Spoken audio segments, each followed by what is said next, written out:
Now, we have done conventional sources of energy and we were doing about thermal power plant, hydroelectric power plant and fossil fuels.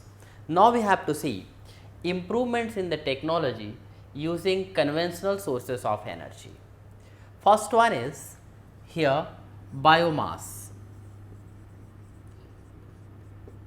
See here what we do in this case, we know that thing we have been using wood as a fuel for the long time.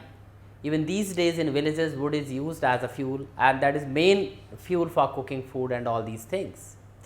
So, now see here when wood is burnt it produces a smoke as well as heat, but amount of heat is less.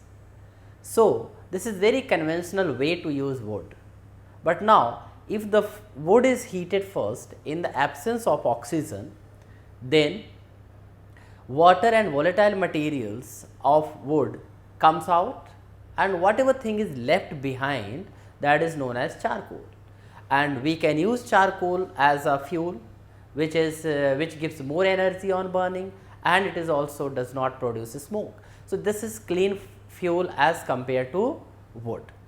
Now, another one where is I think common fuel in villages, that is a cow dung.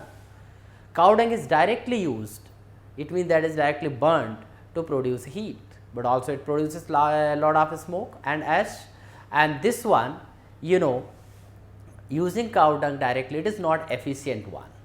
If some improvement is done in this one or something a new technology is suppose used for this, we can get better source of energy.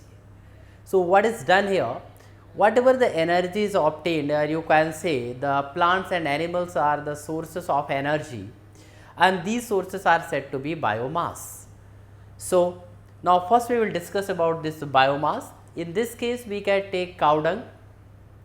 If you take cow dung and residue of harvesting crops, sewage waste and other waste materials, if these are put into a tank and kept for some time, and that means they are decomposed, they produces a gas, that gas is known as biogas.